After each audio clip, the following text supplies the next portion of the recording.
natin lahat. Ang dami ng mga dance shows kasi. So, pag nakikita mo na yung formula, parang hindi ka na nai-impress. So, I think I challenge all the dance groups na lalaban dito. Baguhin nyo yung nakikita nyo. Pag may nakikita kayo sa TV, wag na kayo pumunta doon. Baguhin nyo na. At saka, what's wrong with a fantastic singkil?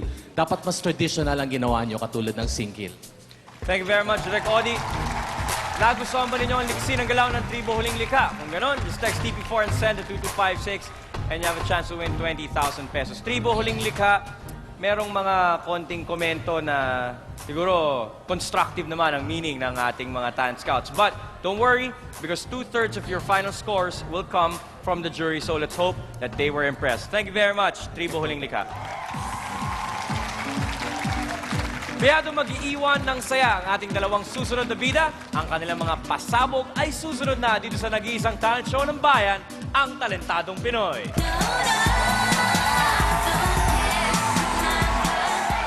Sa saliw nitong gabi, tiyak kayong maaliw. Walang maliw di bibitiw. Ingat lang po na mabaliw. Ew!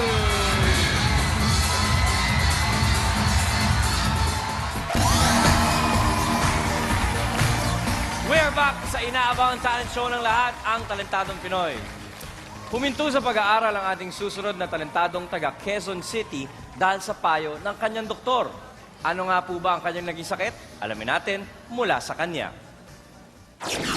16 years old po ako. May niligawan akong namasted ako. Then, just sa mga factor kung ba't nagkaroon ako ng depression, tapos nagkasakit, 3 araw akong sunod-sunod na hindi nakatulog. Siguro, factor na rin yun dahil sa may iniisip.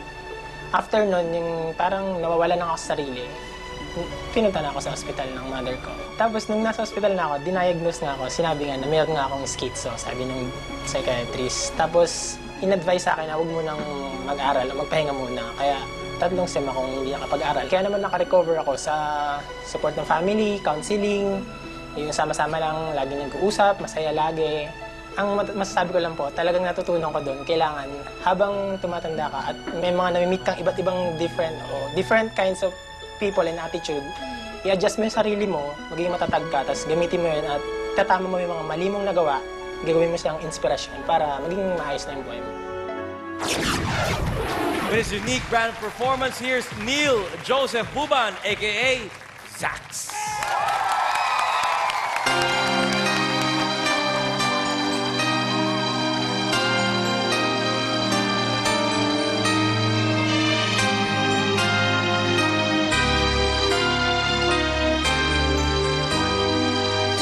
Lumayo ka man sa akin at ako'y iyong limutin. Masakit man sa damdamin, pilit pa rin titisin. Mga lumipas na ligaya, ang kahapong may pag-asa. Mga pangarap na walang hanggan ay naglaho paglisan mo, mahal ko. Pagkat saan ka man naroon, pintig ng puso ko'y para sa'yo. Naghihiram man ang aking damdamin, nagmamahal pa rin sa'yo.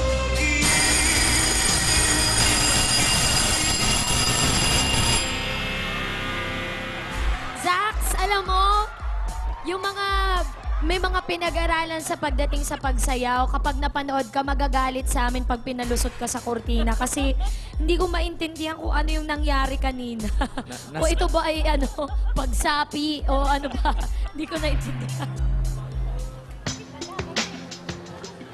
Zax, mukhang hindi tayo pasado sa kortina ng ating mga talent scouts. But dito sa Talentadong Pinoy, we appreciate the effort. Kaya dahil dyan, uuwi ka pa rin na may 5,000 pesos. Zax, good luck next time. Baka pwedeng ibahin natin yung routine, di ba?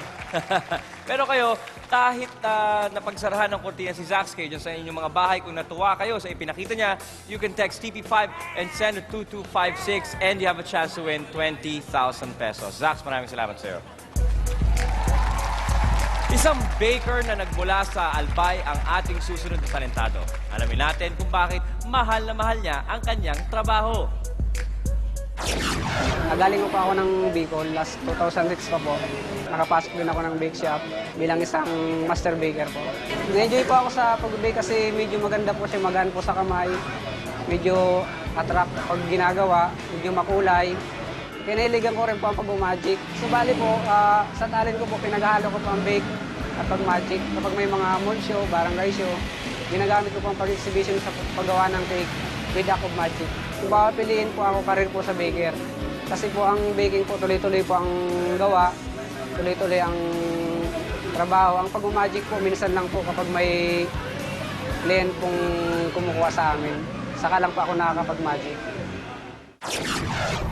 A double treat of action and mystery. Here's Mario Vargas, a.k.a. June.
June! June, here's your microphone, June. Tuesday, ano sa palagay mo? Nakakatawa na ang punctuation mark niya, gano'n. Parang pag gumagawa siya ng sentence, maganda ka, Rupa. Tatayo ako dito. At, nakakatawa. Alam mo, na-entertain ako kasi naaaliw mo kami talaga eh. Na genuinely, nakakatawa ka lang, ganun. Tapos panadero ka pa. Kanina nung dinidescribe mo yung trabaho mo, mahal na mahal mo siya kasi malambot yung pagmamasa, tas makulay. Nakita ko na simple ang pag-describe mo sa mga bagay. Simple rin ang kaligayahan mo. Ngayon, yung pag-present mo sa amin ng talent mo, simple din, pero naaliw naman ako. So, Thank you po. nakuha mo naman. O, bakit? Galing mo nga ako ulit para maaliw ako. Isa pa. 1, 2, 3. Yes! Thank you po. Thank you, Tuesday. Miss O? Yung ano mo, magic mo, sa totoo lang, mas magaling pa apo ko sa'yo. Ang pera ko napapaglaho niyan sa wallet ko. Ikaw, Thank you very much, Miss O. Rufa, what do you think? Nakakaloka. Hello, June! Hi, Hello po. June. Uy, thank you naman. Nakatitig ka sa akin. Buti naman hindi si Osa ang tinitignan mo. Hindi, pero like sinabi ni Tuesday, nakakaaliw ka kasi talagang, nag-enjoy ka sa ginagawa mo.